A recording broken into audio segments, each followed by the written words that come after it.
Okay, looks like we're live. Better late start than never. So, David, you just got back from a long trip. Yeah, I was in Europe for a while and loving it. Nice. It's like 4 weeks long, right? 4 weeks long. Wow. Highlights were Pompeii, which just the sprawl of the ruins there is amazing, and the preservation of some of the frescoes and so on is wondrous because it's all color. It looks like it was painted a day ago instead of 2,000 years ago. The top of Mount Etna, which is a still active volcano in Italy. Getting up there, the temperature plunged from room temperature to see your breath temperature, and it's like being on the surface of the moon there, but there's snow and there's warm lava. It was just an absolute wonder, and the clouds below your feet, amazing. And then finally the Sagrado Familia, I apologize for my pronunciation, cathedral in Spain, which is just spectacularly gorgeous inside with cascades of light from stained glass windows and uh, huge columns reaching up like redwoods up into the ceilings. And there's a certain blending of um, architecture and nature in the way it's built. It qualifies as the most beautiful building interior I've ever been in my life. Really amazing. Very cool. I just got back from Germany. I was there for work, but I got to see the cathedral there in Germany, and that was amazing as well. They they spared no expense on those churches in Europe. That's for Yeah, sure. that I've been to the Cologne Cathedral and it Yeah. is gorgeous. All right. Hey, Amit. Thanks for joining us on your commute home. We're going to take a look at Daggerheart today. So, I've run a couple of the playtests of Daggerheart like a year ago now, so it's been quite a while, and it had a few nuances that were kind of weird. Its armor system was kind of clunky. It had a thing with its armor system where sometimes it would help you and sometimes it wouldn't help you, depending on where the numbers fell. And so there's a lot of like calculation being done by the players on when to use it and when not to use it. They fixed that, and I think overall the general trend is they did pretty good. Hey, Kate, David, I'd like to search the cathedral. Do I roll perception or investigation?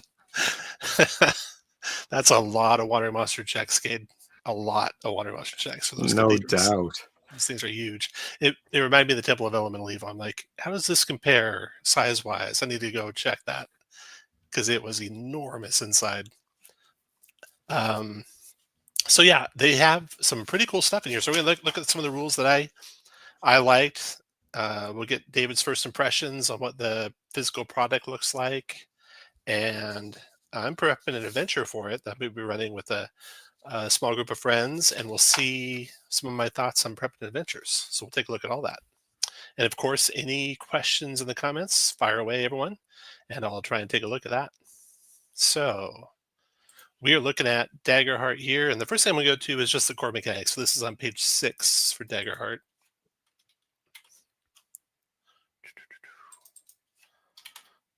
Go and look at the width of this thing.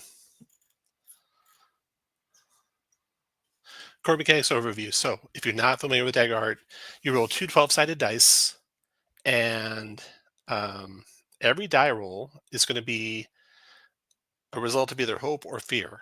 So you'll have one die that's your hope die, one die that's your fear die, and whichever one goes higher, the result is with hope or with fear.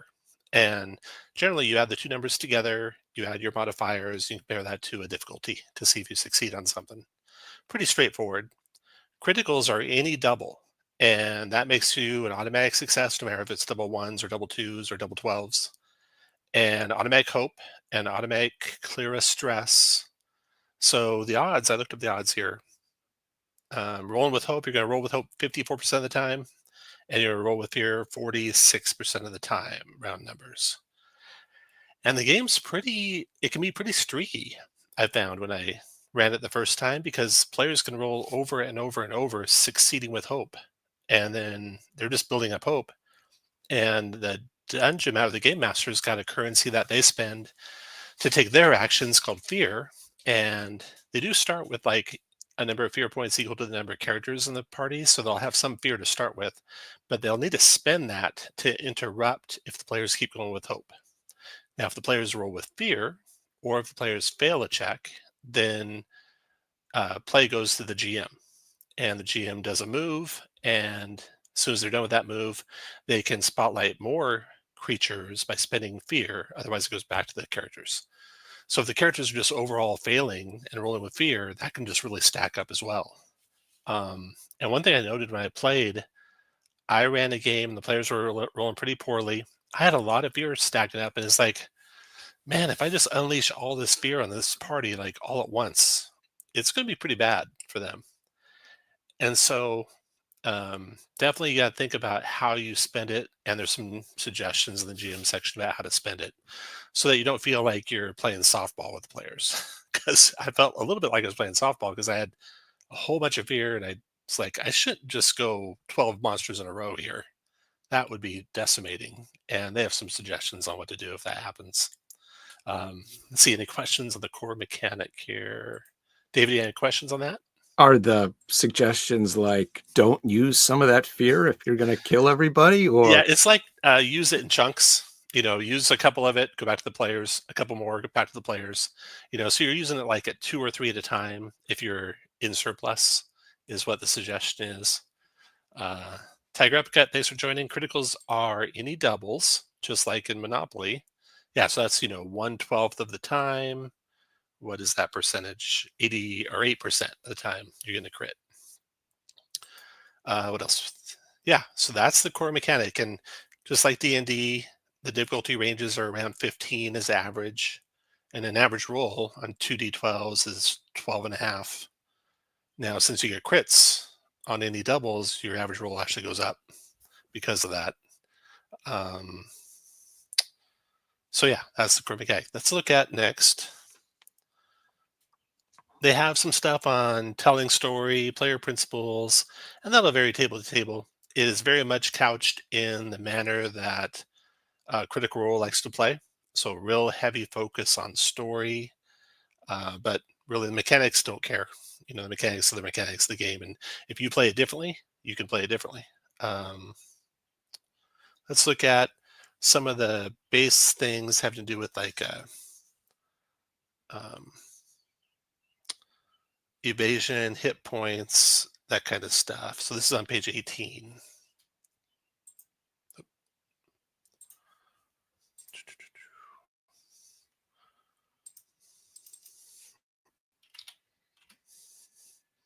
Okay. So these are part of the steps of filling out a character. And we'll look at a character sheet here in a minute, but you have an evasion number, and this is the number that adversaries try to roll against. And interestingly, adversaries don't roll 2d12s, they roll a d20. So if you're the GM, you're going to be rolling d20s. And you're going to be trying to roll equal to or higher than the target's evasion. And if you do, then you're going to roll a damage die. And that comes to hit points. Your damage die, though, isn't directly affecting hit points. It's being compared to some threshold numbers, which is set by the armor the character is wearing and by the character's level. And so, really, there's only 3 levels of hit points of damage you can do: 1, 2, and 3. And there's threshold numbers on the damage roll that set those hit points of 1, 2, or 3 damage. There's also an optional rule where you go up to 4 hit points of damage. And then, see, in armor's damage thresholds, let's just look at a character sheet. This be easier to explain when I look at a blank sheet here. Example character 22. it's a really curious bit of indirection with that. Yeah, and Andrew had some good ideas about what that affects. So here's a character sheet that we're looking at. So this character's got an evasion of 10. And interestingly, when we look at the adversaries, the monsters in this game, they don't have high modifiers on their attack rolls. They start out at 1, they get up to like 5 maybe at the max end. And so an evasion of 10, you're going to hit about half the time. And then they're going to roll their damage, and they're going to compare it to these numbers 7 and 14. So if they're less than 7, you take 1 hit point. 7 to 13, you'll take 2. 14 and higher, you'll take 3. And then your armor can absorb some damage. And really, the heavier the armor, the more times it can absorb damage. It doesn't absorb more damage each time, though. So um, I think leather armor, the low end, is going to absorb 3 times. And what that does is if you were taking a major damage of 2 hit points, it can lower it 1 category down to 1 hit point. And then you mark off a little armor slot. And once you've used it 3 times, that's it until you repair it. And we'll talk about repairing. So you can see a character's using a primary weapon here, doing d6 plus 3 damage. So not very often are they even getting above the minor damage threshold. Now this is not a fighter character, so it's not rolling too high a damage. But they'll be in the 1 to 2 often range, I think, for damage. And then your armor, where it's 1, can drop it to 0. So that's pretty good. Let's see if I have more questions here. There we go. Okay. So let's go back to character creation.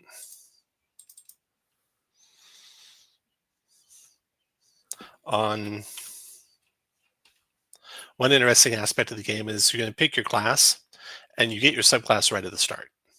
So you start right away with a subclass. And then here's your classes. So you got Bard, subclasses of Troubadour and Wordsmith, Druid, Guardian, Ranger, Seraph, Rogue, Sorcerer, Warrior, Wizard.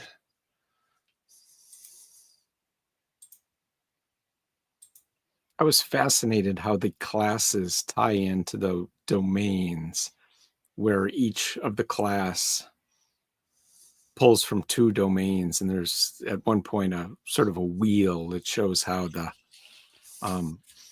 classes and domains overlap. Yeah.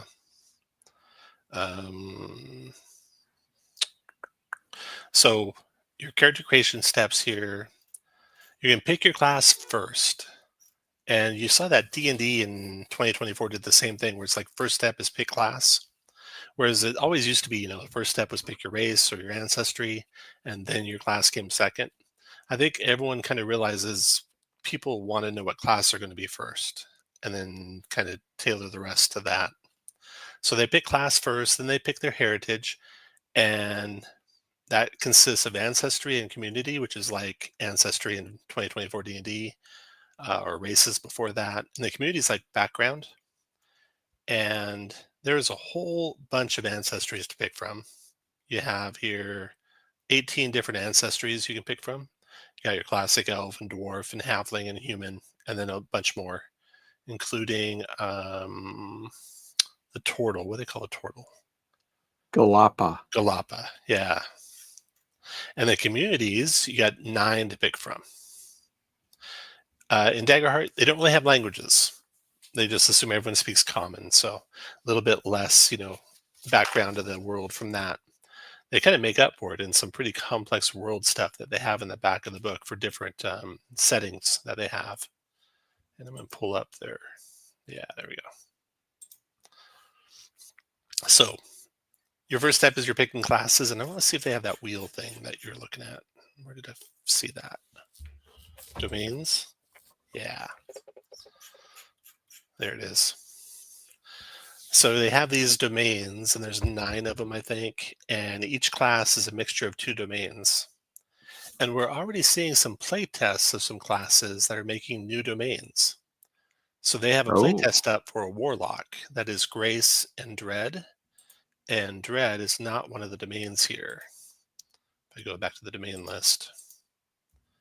So Dread is a whole new domain.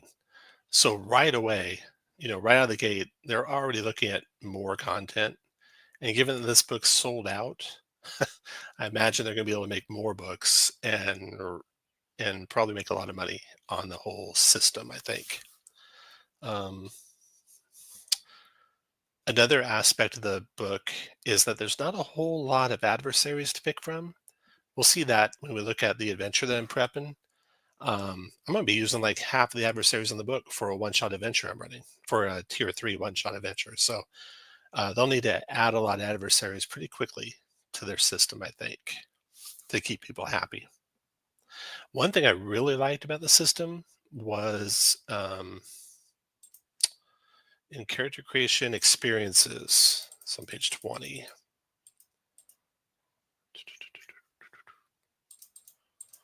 Here we go. So your domain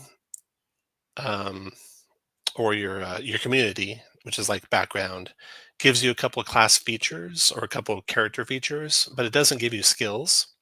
Instead, you just pick skills based on whatever you want. So your character starts with 2 experiences that you can describe being whatever you want to describe them as. And that gives you a +2 modifier when you make a check. So say you're making a check to try and find some treasure in the cathedral, and you're rolling like a wisdom check, which in this game I think is insight. You can spend hope, which is which is your currency, the positive currency of the characters, and add that experience to it. And you can even add multiple experiences. Down here it says you can add more than 1 experience modifier to a roll, spending a hope for each. So I kind of like their experience system. It's pretty cool how it can be basically anything. Then, so yeah, let's look at the character again. And another nice thing they have with these characters is they have some really good instructions for how to fill out the character sheet from the start. So let's get to the start of character creation here. You're choosing your class, you're choosing your heritage, you're choosing your community. We talked about all those already. Then finally, you're assigning what they call character traits, which are like ability scores in D&D. You got agility, strength, finesse, instinct, presence, and knowledge. And they have modifiers only, no numbers. 2, 1, 1, 0, 0, -1.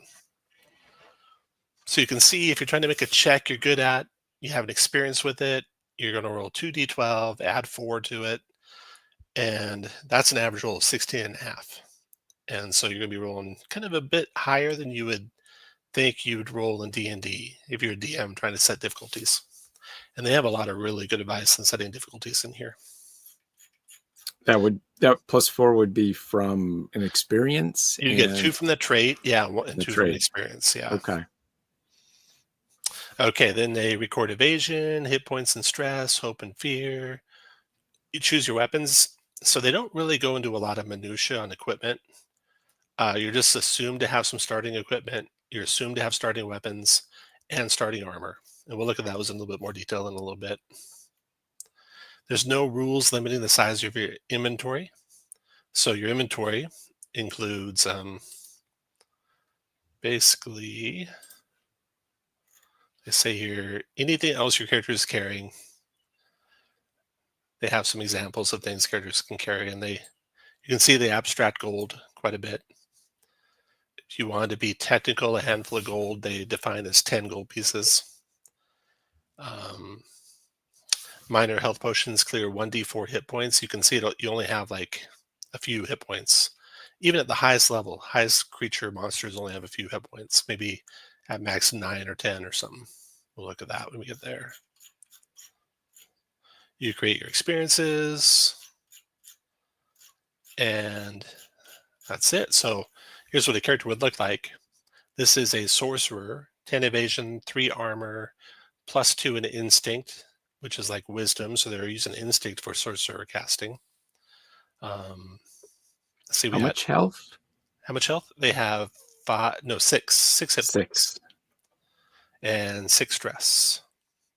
And a unique thing in this game is they have these character sheets for every class, which has pre-filled in the classes defined starting numbers. But if you were to look at it and start with a blank character sheet of your own, you could come to a sorcerer and see they have starting evasion of 10, hit points of 6. So this stuff's all based on your class. Your ancestry, like we looked at, doesn't really affect. There's 2 ancestry features, has no effect on your ability scores or your traits in the game. And let's look at a dwarf. They have thick skin. When they take minor damage, in other words, they take 1 hit point of damage, they can mark 2 stress instead of marking a hit point. They have increased fortitude. They can spend 3 hope to have incoming physical damage. So, example of characters there. I kind of like all the art that they have. Like the concept art. They have It's characters that can fly, but this one, I don't know if they all do this or not. While flying, you can mark a stress after an adversary makes attack against you. Oh, you can just fly all the time, it looks like.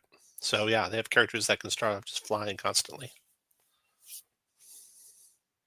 And then community gives you one feature. So if we look at Loreborn, they have well-read, you have advantage on roles that involve the history, culture, or politics of a prominent person or place. So your community just gives you one. Oh, another thing with ancestry is you can mix ancestries.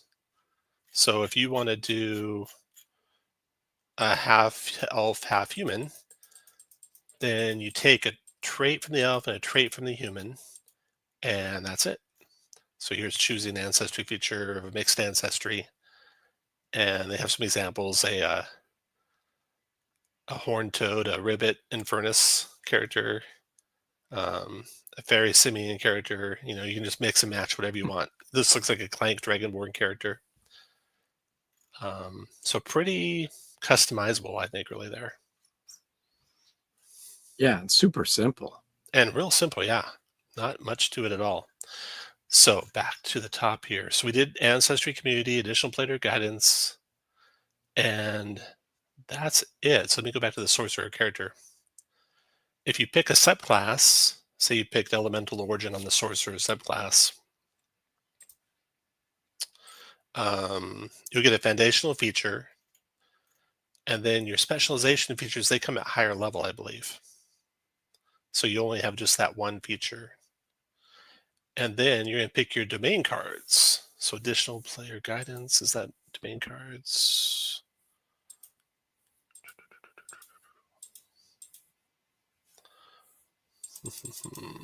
Domains, here we go.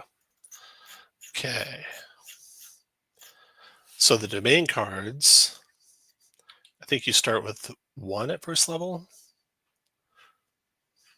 Remember the top of the card, there's level. Let's look at making a character. This would be on page 367.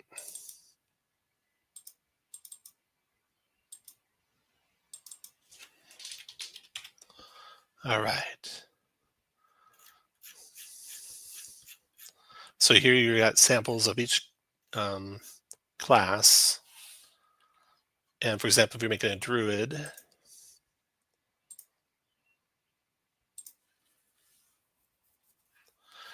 it gives you suggested traits, suggested weapon, primary and secondary, suggested armor, inventory,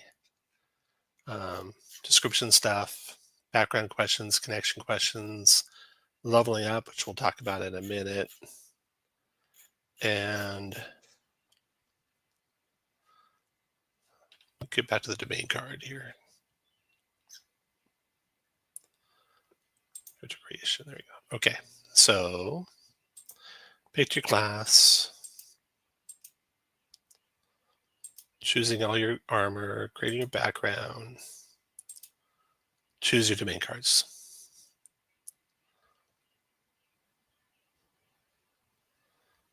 To start, look at all the level 1 cards from your class's 2 domains and choose 2 cards, return the rest to the respective decks. You can take 1 from each domain or 2 from a single domain, whichever you prefer. These cards grant you special spells and abilities. You'll choose another card each time you level up, and you have a maximum of 5 cards. So these cards basically give you all your class features that you gain as you level up, starting with 2 of them, having a maximum of 5 of them. They go up in level as you go up in level. And if we look at like a class's domain cards in the appendix, let's look at bone domain. This gives you an example of all the cards. They have them both here written out in this format, and they also have them in card format in the book. And then when you buy the book, you get all the cards as well. So an example, so let's do blade domain. We'll do a whirlwind. Yeah. When you make a successful attack against a target within very close range, you can spend a hope to use the attack against all other targets within very close range. All additional adversaries you succeed against with this ability take half damage. So a lot of them spend hope, spend stress. spend hope, etc. And you'll have 5 of these on your character as you're playing. There's a whole lot of ingenuity about tying the classes with these domain cards. You know, if you're a fighter, for example, it's the bone and blade domains. So you can pull your class abilities from those 2 domains as you level up by choosing those as your cards. And Mhm. then if you're a guardian, I think you also have the blade domain. I could be mistaken there. But that means the guardian can pick those abilities as they level up, and they also have the valor domain, so they can pick those valor abilities. It creates a really cool flexibility on how the classes Yeah. rise and level and choose from flavorful things in their domains.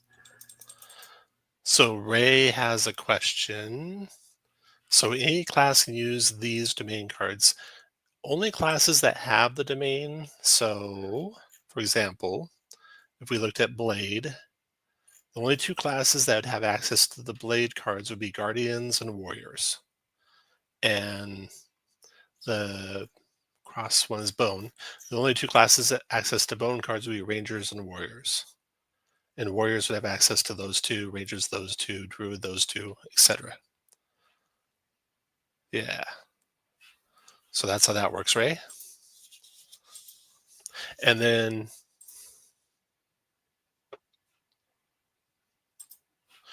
um, let's look at the flow of the game. So you build your character, pretty straightforward, pretty simple. Individual character sheets for each character, cards to pick your class abilities. Now on page 87, we get to the start of the flow of the game. And this is one aspect of it that's going to be interesting to see in play. Um,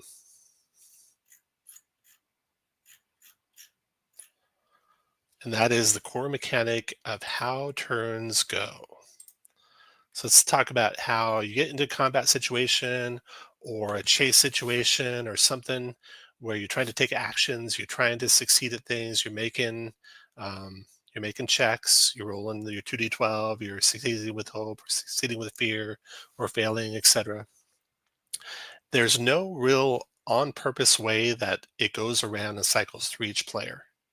Um, Players, it says I have a highlight here in red. Players should keep in mind who has recently had the spotlight and try to find opportunities to give every character a chance to act. Then they have some acknowledgement that that might be problematic here with an optional tool for a way to track how many times a person's acted. So one person doesn't just act over and over. There are natural breaks that'll happen though. And that is because every time you fail a check or every time you roll with fear, then it goes to the GM to take a move. In theory, if you succeed and roll with hope over and over and over, you can just keep going over and over and over until your group decides someone else should go.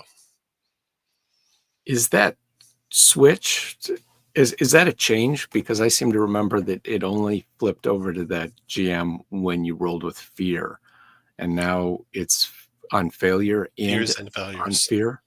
I don't think that's a change. I think that was in the at least Oh, latest okay. playtest. No initiative order seems sketchy. Yeah.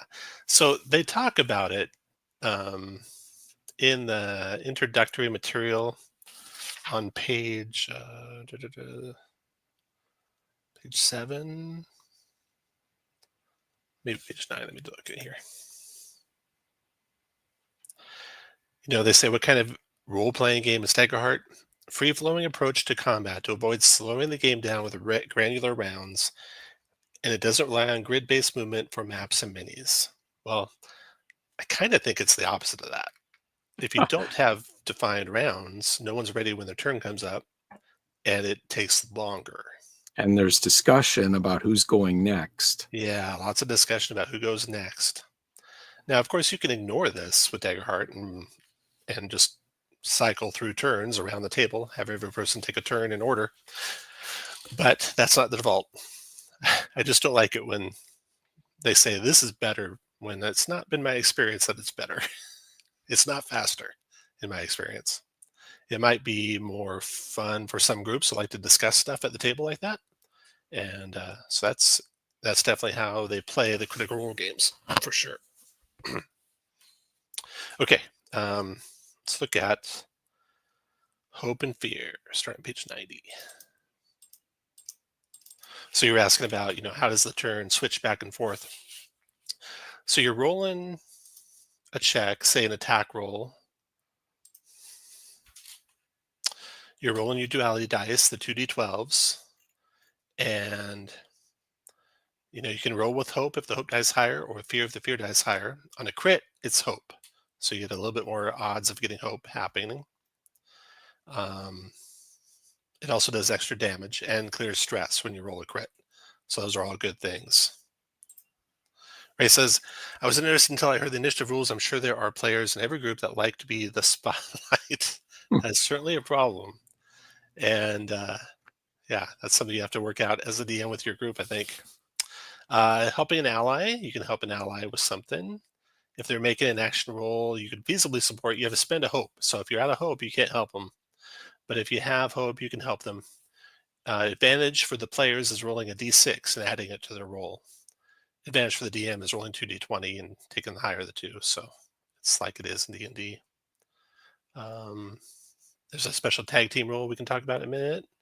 Activating a hope feature. That's another thing you can spend hope on. DMs get fear. Here's your damage and health discussion that we talked about already. How you roll the damage, and it's like a precursor to the hit points you take. Now, one aspect of that that's interesting is you can't really come up with a build that's just super overpowered Nova. Because it doesn't matter how much damage you roll, you do 3 hit points of damage. Right? So if you invested all your build resources on getting your damage output crazy high, you still just do 3 damage. So that's an interesting limiting thing on that. It'd be interesting to see how it plays.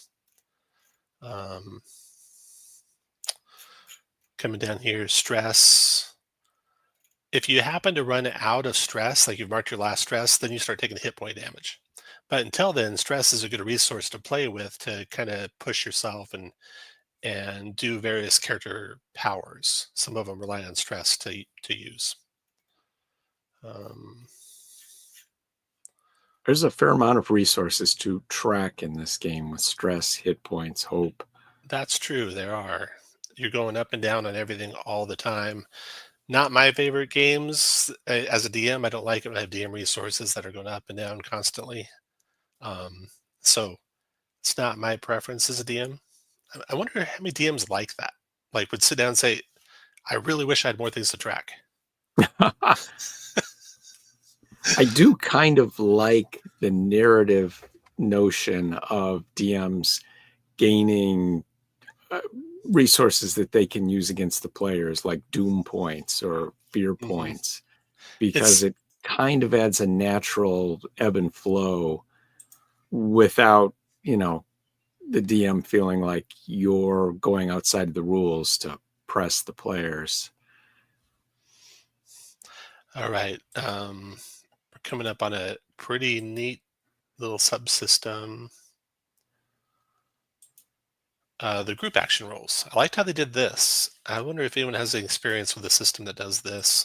I'm sure most, everything's seen light in other systems before. For any new system, there's nothing much new under the sun. But so when you're doing a group action role, you pick a leader who's going to make the check, but then everyone also rolls.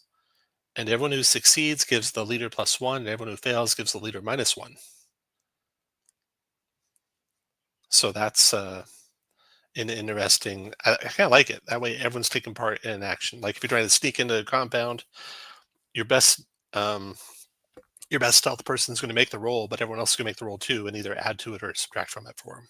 I like that a lot better than the group check rolls in D&D Yeah. 5th edition. Yeah, I think it's pretty cool. I think I might steal that for any other system I run. Absolutely. Yeah. Tag team roles. This is an interesting one. Once per session, each player can choose to spend 3 hope and initiate a tag team roll between their character and another PC. So your 2 characters are making like attacking the big bad guy. You both make separate action rolls, but you get to choose one of the two rolls. So it's kind of like rolling with advantage. It's like kind of like super advantage in this game. Um, and on a roll with hope, all PCs involved gain the hope. And on a roll with fear, the GM gains fear for each PC involved. Um, when you and a partner succeed on the roll, you both roll damage and total it together. Now, unfortunately, that plays into what we just talked about, how damage is kind of self-limiting, right? So if you're totaling together a whole bunch of damage, it's still only going to be 3 hit points damage on the creature. And a single roll counts as a single action roll for the purposes of any countdowns or features that track action rolls. So kind of a neat, novel concept. It's interesting that it's strong enough that they feel like they have to limit it to once per session. Yeah. Question from Ray reminds me of when I took our druid and threw him with some poor bomb. Nice.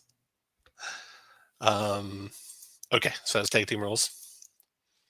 Yeah, go back to page level here. Okay, so now we're looking at damage rolls.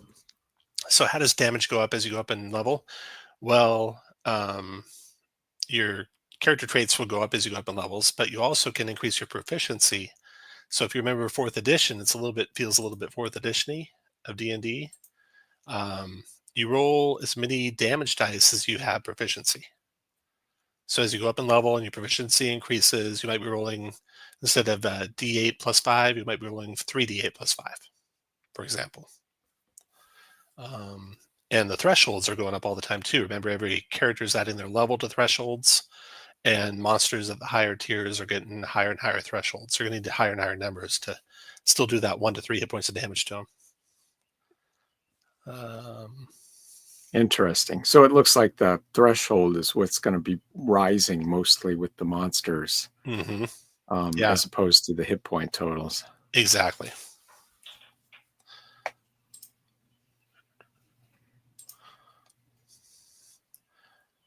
Reaction rolls. Sometimes you make reaction rolls, though those do not generate hope or fear. Sometimes you take direct damage, like if you're poisoned, and it ignores, or armor slots can't reduce it. Advantage gives you d6 to roll, disadvantage gives you d6 to roll. They cancel, but they cancel 1 for 1, unlike D&D where any of one cancels any of the other. They cancel 1 to 1, so you might still end up with multiple advantages or multiple disadvantages. And when you do have that, you roll multiple d6s, but you only keep the highest one or the lowest one. Okay, so now let's look at how adversaries work. You were asking that, David.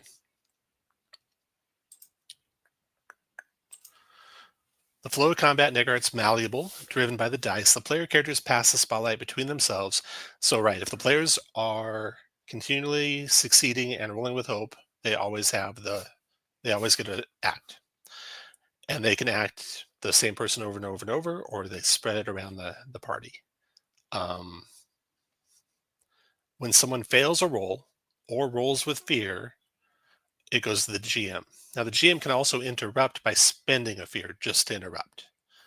And a GM starts with as many fear tokens as there are characters.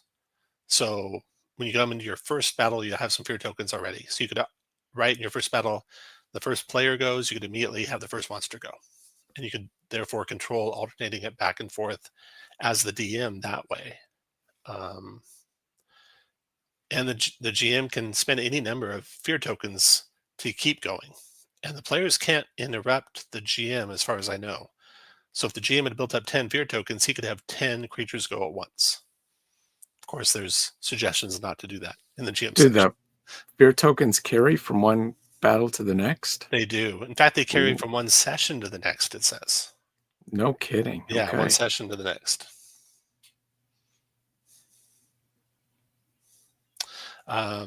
So a spotlight adversary can take any action the fiction demands of them, but most of the time they'll do one of the following. I don't know if I covered actions for characters yet, but basically every character's time to take an action, they can also move up to close range, which is around 30 feet or so. If they want to move further than that, then they don't get to make an attack or a standard action. And this always felt bad when I was playtesting it, and it's still in the system. A monster can spend, let's see, a spotlighted adversary actually can take any action the fiction demands of them, but most of the time they'll do one of the following. So they can just automatically clear a condition. So any kind of spells you have that you cast on a target, they can just clear it. And it's kind of feels a little bit anticlimactic for things like hold monster or things like that. Um, it does take up their action though, right? So if it had gone to the GM from the player missing an attack, the GM gets the turn. He's going to say, "Okay, I clear this spell off this guy." Goes back to the players. Then they, go until they fail again. Or the GM can clear the condition and spend a fear to do something else with some other character. Um, so that didn't feel that great before, and it's still in the rules now. Any questions there for anything? I'm eager to find out what you can do with your fear tokens. Yeah. Domain cards, you can have a maximum of 5 active domain cards. So you're not going to have too much stuff on your character. Although when we were playing at first level, there's a lot of little interrupts and reactions and things because you're getting 2 features from your ancestry, 1 feature from your um, community, 2 domain cards. So you're up to 5 things. And I think that's most of it. Conditions is a short list. Hold up just a second. I'll be right back.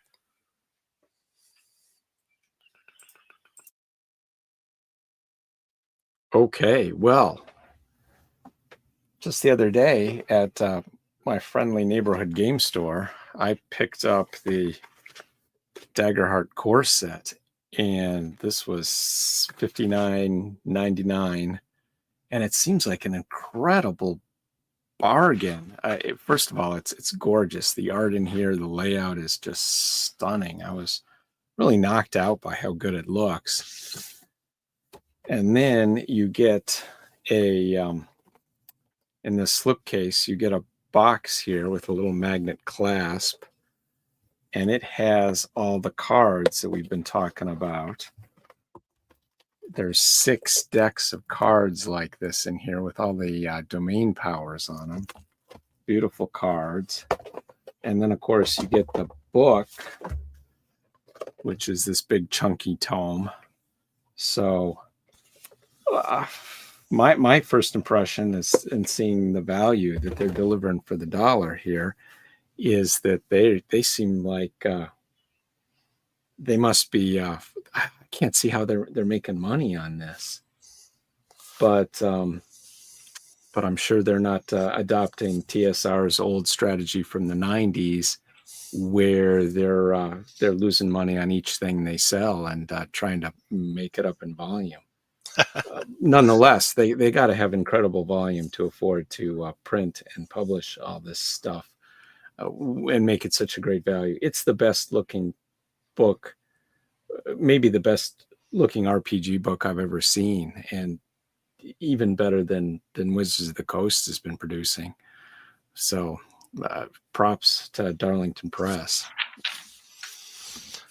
Yeah, and sold out in their store. I don't think it's sold out on Amazon, but so they even underestimated what they'd sell. So they're doing good. Yeah. Sure. Okay, so you got real short list of conditions. You got hidden, restrained, and vulnerable. And then any other conditions are self-described and whatever causes them. And restrained means you just can't move, and vulnerable means anything attacking you has advantage. So very simplified set of conditions. And you can clear a condition usually by making an action roll with a difficulty determined by the GM. So the player is going to take an action to clear a condition. An adversary has to take an action to clear a condition, although it's automatic for the adversary. There's some other temporary effects. They have a thing called countdowns. We won't go into that. Ranges. So they're a little bit abstracted. They don't use a grid, although you could in theory if you wanted to. They have these different, zones. And their zones are melee, very close, close, far, and very far, and out of range. And it annoys me that they don't even get these to match, unfortunately. So melee is touching distance, I guess 5 feet away. Very close is 5 to 10 feet away. But then they say it's within the shortest length of the game card, so 2 to 3 inches, which would be 5 to 15 feet away. And then very close says 3 squares if you're using a grid down here. So that doesn't match. Close is up to 30 feet. That does match 6 squares. Far as 100 feet, that'd be 20 squares, but they only call it 12 down here. And then very far would be 20 to 60 squares away, and they call it 13 or more. So a little minor annoyance from a retentive, D&D player, but it's like, what? You guys can't even get this right on this page? Come on. No wonder why you can't use grids and you have to abstract stuff. And I didn't like this. The map should always adjust to the capture of the fiction rather than the fiction changing to match the map. It's like, okay, I can kind of see that, but is there a reality in the world, or is it all just malleable? And it's really, in the way they play, it's all malleable. They just want it to be all about the story, and there's you kind of adjust everything to match the story. Now you don't have to play that Yes. way at all when you're playing if you don't like that way of playing. And the game rules work either way, as far as I can tell. Okay, so now movement. They talk about moving close during action, so you can move 30 feet and still take an action. You can move far, which was, I think it was 100 feet, or moving as your primary action. If you're not already making an action roll, or if you want to move farther than your close range, you'll need to succeed on an agility roll to safely reposition yourself. And so you can't just double move. You have to make an agility roll to go far. Adversaries, they can, if they're going more than close, they can just use action to go basically anywhere on the map. Cover kind of works like you'd expect. They have line of sight. They have some nod to line of effect, windows, something that has line of sight but might block line of effect, but they leave it up to GM to decide. Gold, they talk about gold being 10 coins equals a handful. 10 handfuls equal bags. So that'd be 10, 100, 1,000 in the chest. Oh, and then resting. So they call it downtime, and there's 2 types of rests, short and long. And a short's about an hour, and a long is a few hours. I don't know. They don't really say you can only take a long once per day, but I would think you'd want to do that. They say you can take 3 short rests per day or per long rest. And then you take a long rest, which is just a few hours, which is odd. I would think it'd be like, once per day type of thing. But when you take a rest, you can do 2 things: tend to wounds, clear stress, repair armor, prepare for the adventure ahead and gain some hope. So in the long rest, you can do clear all your wounds, all your hit points, clear all your stress, repair all your armor, etc. Daggerheart, I like the art that I've seen from this game. This game was made by actors. They're bad at math. I was really surprised they didn't get that simple little math right. So that's resting. The GM starts with 1 hope per player, right? Or 1 fear per player. And they gain more fear during rests. So there's a consequence to the party resting. The GM will get fear. The party can get hope if they prepare. So everything's kind of going up, right? More and more fear, more and more hope.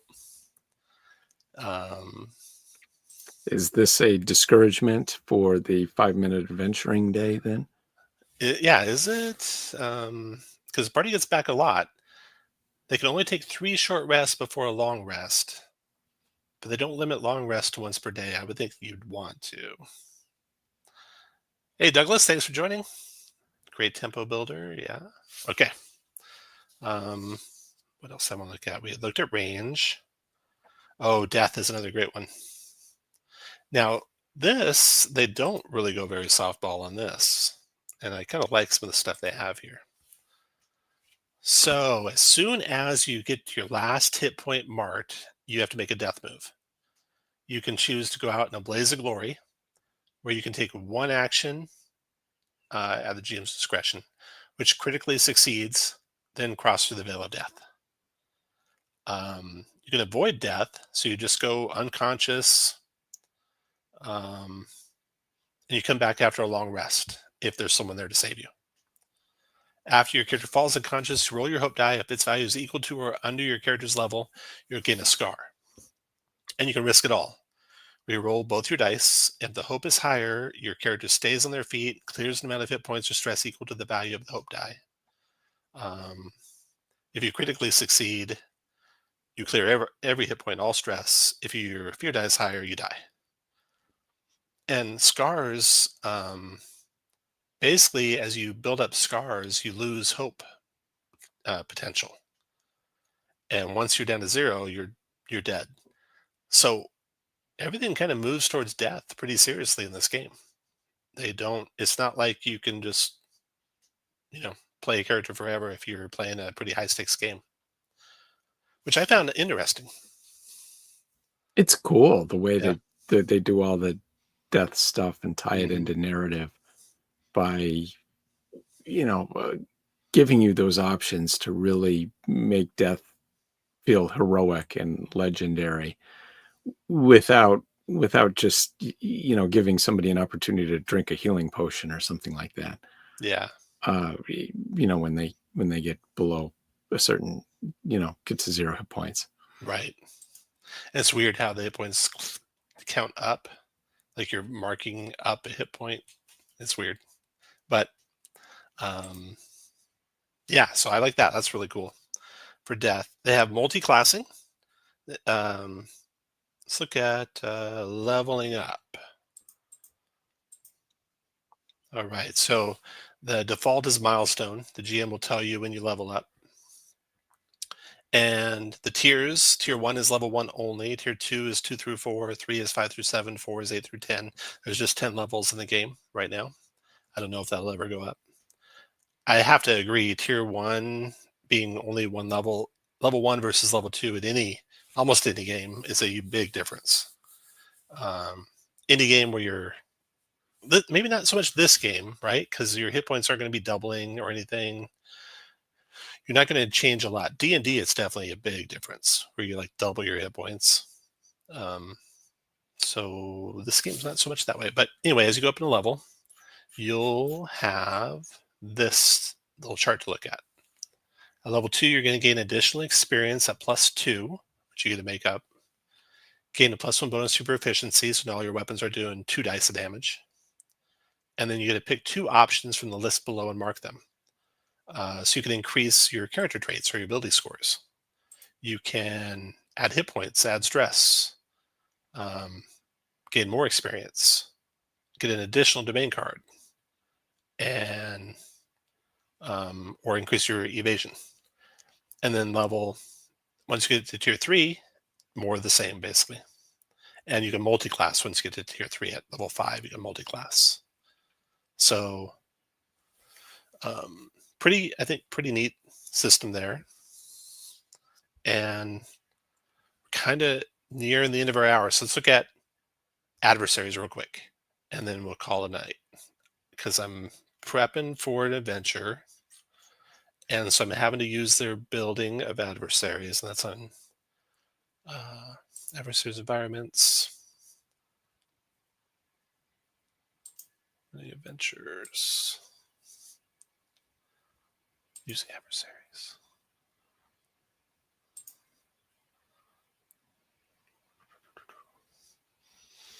$197. When you pick adversaries for an adventure in this game, There we does go. the game assume that you're going to be facing adversaries that are matching your tier? Interesting discussion. Let's look at that. So you got your battle guide. You're going to take 3 times the number of PCs +2. So they have some adjustments here. if you choose an adversary from a lower tier, you're going to add more points. Is this 1 point per adversary?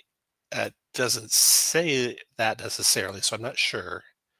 But in theory, you could pick lower tier. They don't have a suggestion for what to do if you pick higher tier.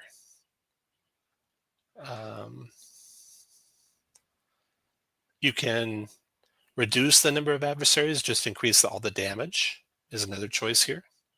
But I don't know why this isn't varied by tier, because it seemed like it'd be important for it to go up more than plus D4 at higher tiers. So I was kind of questioning that. And then look at the solo. So a solo only counts as 5 points. So a solo monster counts as less than 2 characters, because 2 characters is 6 points. So they don't really have a hard solo opponent. So I'm prepping one for 5 characters times 3, that's 15, plus 2 is 17. And if I'm going to put the standard creatures in the fight, that'd be 2 points each. So I need 8 creatures against my 5 characters. And if I want solos, I'm picking 2 or 3 solos against my characters. And you can kind of see that because the way their system works is things go back and forth. You don't really have a mechanism for a full-on solo creature built into their combat system. You can have groups of minions count as 1 point. So I was looking at the creatures there and have some examples of the different creature types. If you look at the creature types, you have minions is 1 point, social or supporter 1 point. The standard creatures, horde, range, skulk, standard are 2, leaders are 3, bruisers are 4, solos are 5.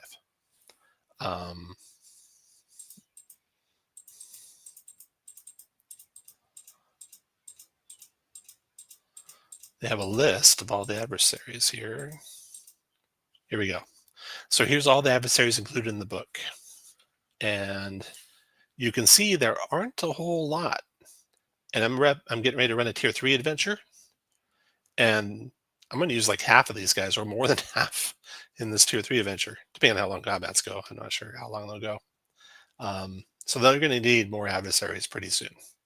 At tier 1, it's not terrible. There's quite a few at tier 1. So you can play at tier 1 a little bit. But tier 3 and 4, you're going to be doubling up on adversaries pretty quick. So let's look at a construct here. Zoom this guy. Roughly humanoid being of stone and steel, assembled and animated by magic. Difficulty, that'd effectively be their armor class, or if they had any spells that have to be saved against, that'd use that number as well. Their thresholds are 7 and 15, so that's how much damage you have to do to do 2 and 3 damage to them. They have 9 hit points. So Solo's got some pretty good hit points, and Bruiser does too. Bruiser's has 7. A standard, these are all tier 1 solos. A standard, what does a standard tier 1 have? Standard tier 1 has 3 hit points. So the solo's got 3 times a standard. They're almost 3 times the points. That makes sense. And a good attack can take out a standard. Right. If you hit the standard at the high tier, you kill it 1 shot. Yeah. You'd have to hit the solo high tier 3 times to kill it. They have stress. They do damage. They have a power called Relentless. What this means is you can highlight them more than 1 time in a row. So generally when the GM gets the action, they can only highlight a creature once. They can highlight multiple different creatures, but each of all those different creatures only 1 time before the play goes back to the players. With a solo, they can do a solo more than 1 time per GM turn. So this one has 2. Spend fear as usual to spotlight them. So if the turn came to the GM could run the solo, make an attack, and then spend a fear to make another attack. Bruise, and only solos have that. Bruisers don't have that, even though they're like only 1 point less than a solo. And not all of them have it. Like this solo doesn't.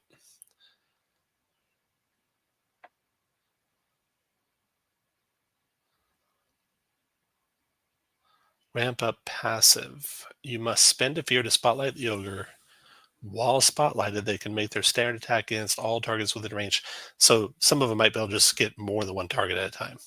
Yeah. Whereas this guy here is Relentless 3, so he can be activated 3 times in a GM turn. So lots of little built-in things there. They got minions. Here's a giant rat minion, tier 1 minion, minion 3. Defeated when they take any damage. For every 3 damage a PC deals to the rat, defeat an additional minion within range. And then you have, there's a horde thing.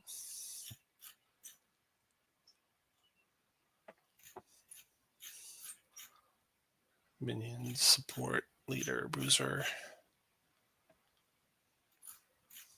I'm going to find a horde. I really like the fire elemental. Minor fire elemental, consume kindling. 3 times per scene, when the elemental moves onto objects that are highly flammable, they consume them to clear a hit point or a stress. I think that's really cool. That fire elemental is Yeah, healing that's up by fun. burning stuff. Yeah. And it's got Relentless. It's a solo, even Yeah, though it's a minor fire elemental. Yeah, tier 1 solo. Relentless 2. I remember a zombie horde Here's a as horde. the example. Pirate Raiders, tier 1 horde, 3 per hit point. Horde, 1d4 plus 1. Okay, so the Raiders have marked half or more of their hit points. Their standard attack deals 1d4 plus 1 physical damage instead. So if they've marked 2 hit points, their damage reduced from 1d8 to 1d4. There are 3 of them per hit point, so that means there's 12 Pirate Raiders in this horde. And when you've done 2 hit points damage to them, then you're down to 6 Pirate Raiders. So that's how hordes work. And there's something about minions where they can like make a minion group attack, minor treant. Group attack, yeah. Spend a fear to choose a target. Spotlight all minor treants within close range of the target. Those minions move into melee range of the target. Make 1 shared attack roll. 4 damage each. Command the damage. So there's your different monsters. So that's it. That's Daggerheart so far. I am looking forward to playing it. One more time, I wanted to play it in its finished form. Not necessarily my preferred way to play with the DM having to track all the stuff, but it'll be interesting. Still hasn't taken the crown from OD&D, Shadow Dark type games for me. I like those the best so far still. How about you, David? What do you think so far with your initial impressions? Well, I'm eager to give it a try. Mhm. And even if everything doesn't suit my taste, as with you, I think there's things in here that are cool ideas that, you know, if I were designing a game or maybe making a house rule, you might want to grab. Yeah, I like experiences. I like ancestries having a couple of features. I like community having a feature. I like I think the hit points and evasion and thresholds is an interesting way to do it. If you're going to do a system where you say, you know, evading is the first step and then armor helps protect you, they did a pretty good job of it overall. I still, you know, like hit points. I feel like they're really fast and just fine. I like the group role. Definitely going to try that out. So those are my main highlights. And of course, production value is amazing. Absolutely. All right. So I'm excited to give this another go. Yeah, definitely.